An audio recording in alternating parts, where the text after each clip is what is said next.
Together, growing in faith, changing communities. Together, growing in faith, changing communities.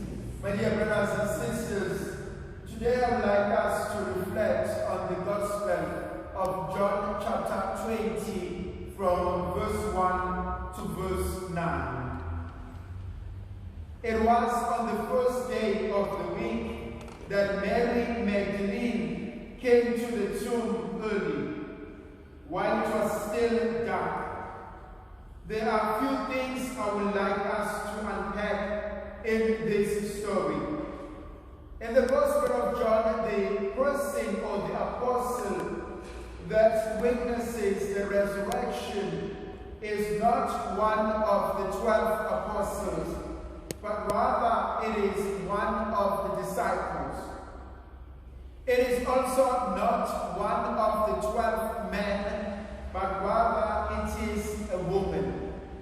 It is not one of the holiest Pharisees or rabbis, but it is Mary Magdalene, who tradition tells us either she was a prostitute or the Lord saved her from multiple demons. I find this absolutely consoling for me, that Jesus Christ chose to reveal himself to a woman of repute, to a woman who is known as a sinner, who is probably despised by quite a number of people. I do not think that she would have known or expected to be the first one who receives the good news about Jesus Christ. What does that say to us today? At least for me, it reminds us of the mercy and the love of God. Number one, God has no favorites. It appears to me that all of us are loved by God, and that all of us can be used by God. All of us are good, and we are loved by a God who has created us. There is an English saying that every sinner has a future, every saint has a past. I see myself in Mary Magdalene, a woman who is a sinner and yet who has become the favorite of God. I see consolation that God can still use us even though we are broken. He is able to take and to pick up our own brokenness. The second thing that I find consoling for me is that Mary goes while it is still early, it is still dark. There are few questions that I want to ask myself. Why would she go while it was still dark? Was it because she did not want to be seen? Or was it because she was suffering from anxiety? I think the second one becomes more realistic to me. That Mary was anticipating that Mary could not probably sleep very well, that she wanted to be with Jesus. But she knew that Jesus was dead. Maybe it could be that Mary wanted to go to the tomb of our Lord so that she could go and cry and weep. We know this because it happens in the Gospel of John chapter 11. When Martha runs out into the tomb, the Jews think Martha has gone to cry at the tomb of a brother. I had a friend of mine who had lost a husband. They were very much in love, and when she had lost her husband, she tells me that for years she went to the tomb almost every day to cry.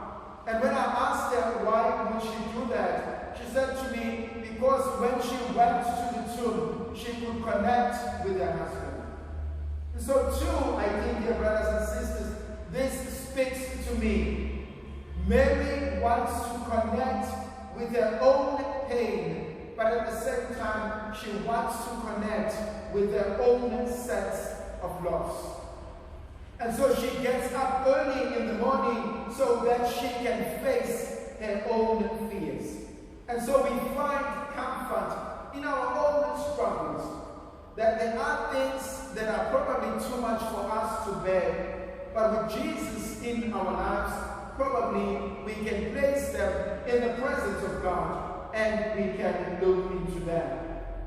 The second thing that I also find interesting, not only did she go while it was early, but it was still in the dark. How many of us live in the dark? How many of us do not want to be noticed? How many of us are struggling in our minds? How many of us live with siblings, with family members who have no idea what is going on inside of us? Quite a number of people are struggling with mental anguish. Quite a number of people are struggling with psychological and emotional burden. Quite a number of people are suffering silently. I love the concept of Mary going into the tomb in the dark. And sometimes we also need to take the courage of Mary to go into the dark, to go into that depression, to go into that anxiety, to go into that uncertainty, to go into that place of fear. Why would it be okay for us to go there? Because Jesus has already been there. I always find consolation in the Gospel of Luke chapter 18 when Jesus says, difficult things will happen, but I have prayed for you.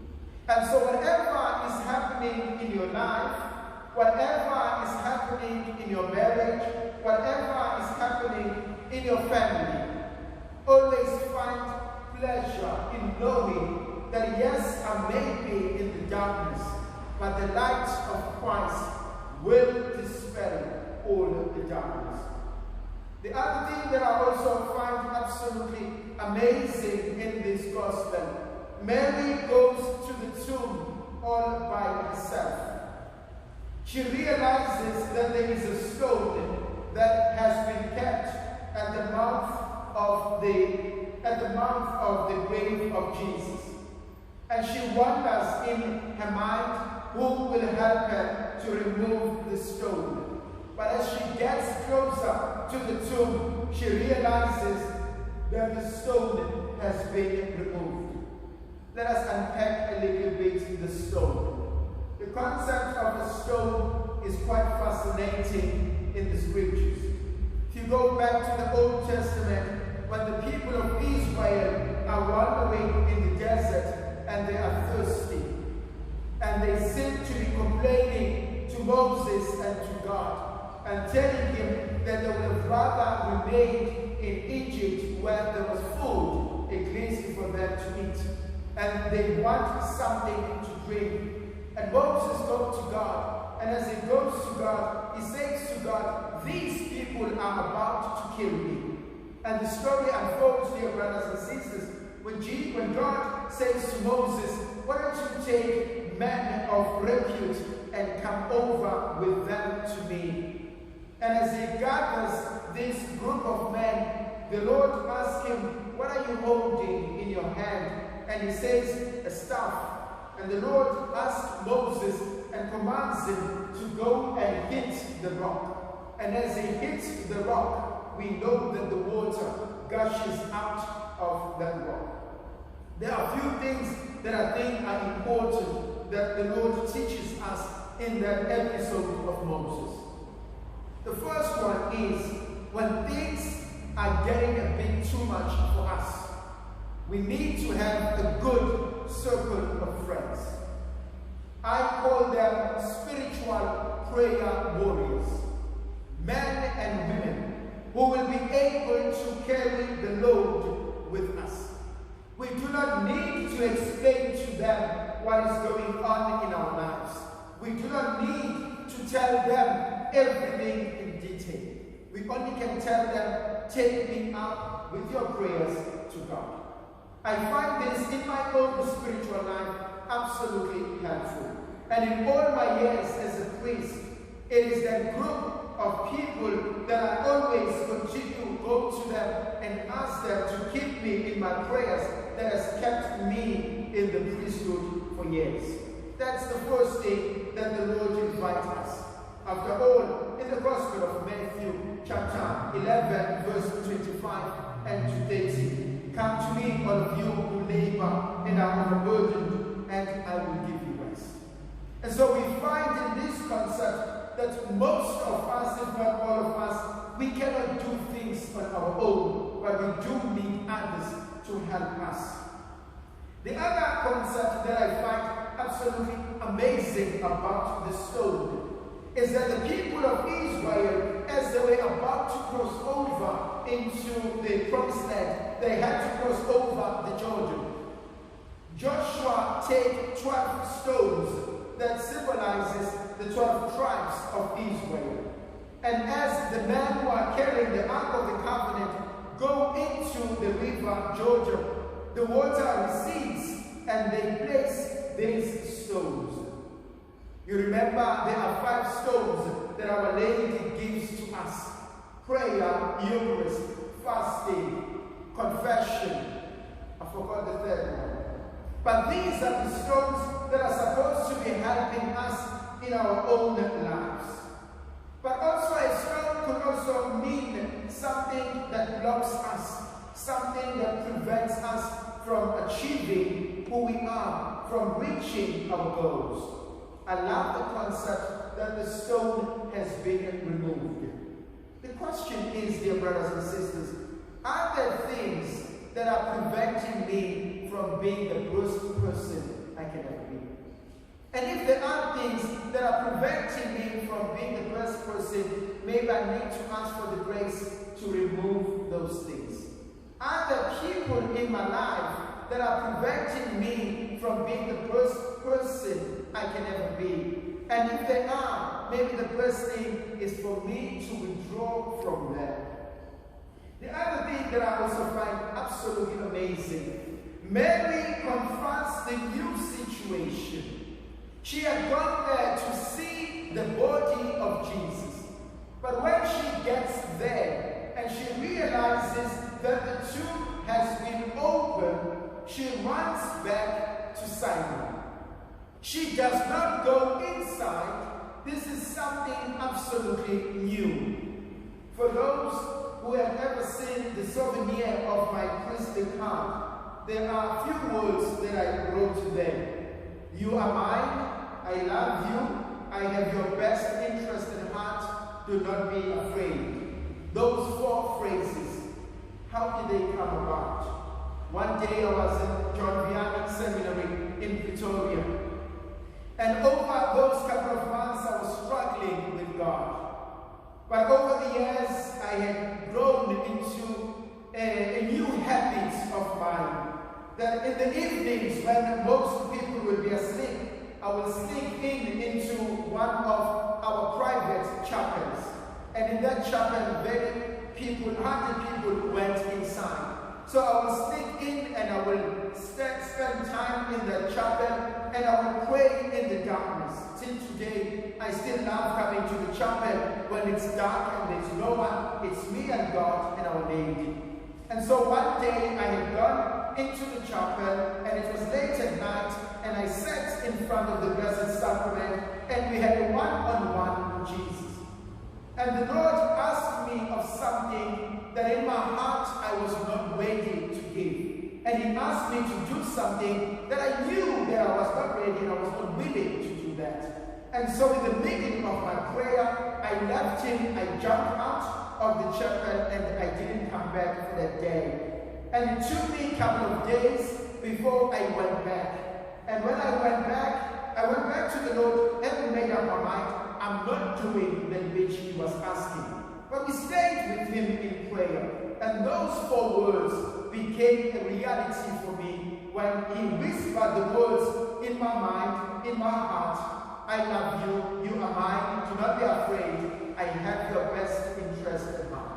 Having heard those words, I was then able to give to God that which he had asked of me.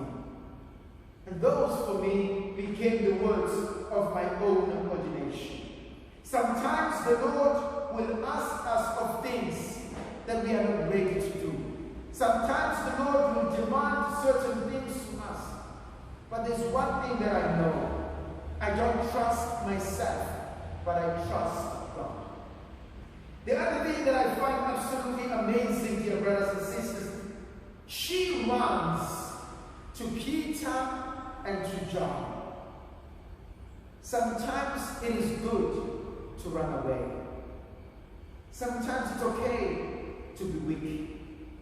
Sometimes it's okay to fall apart.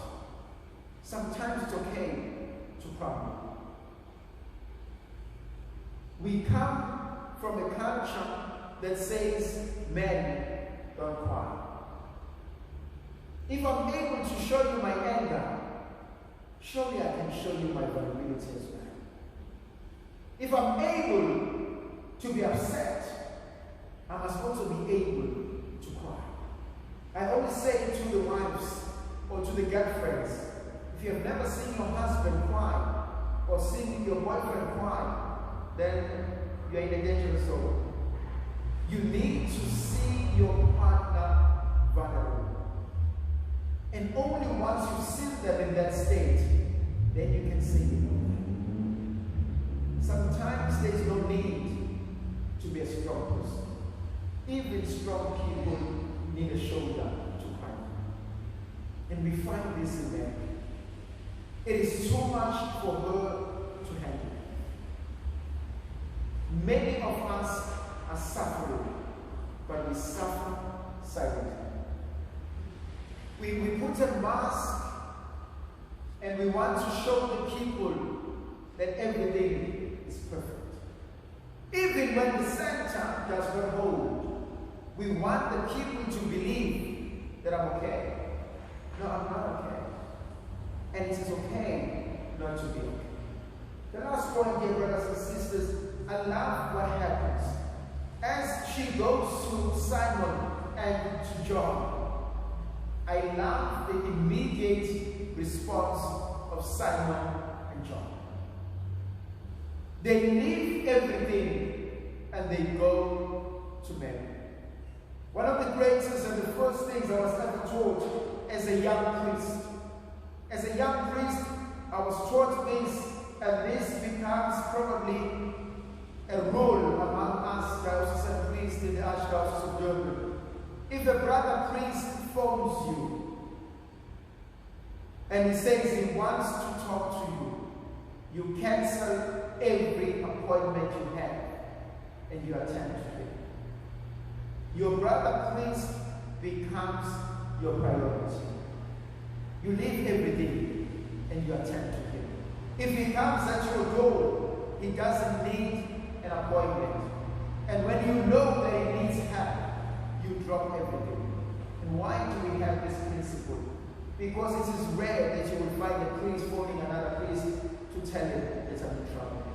But the mere fact that he has taken that courage to do that, it means he needs help. I once told you a story of a friend of mine that I had studied with, Umfana 40 from the Maryland Hill Diocese.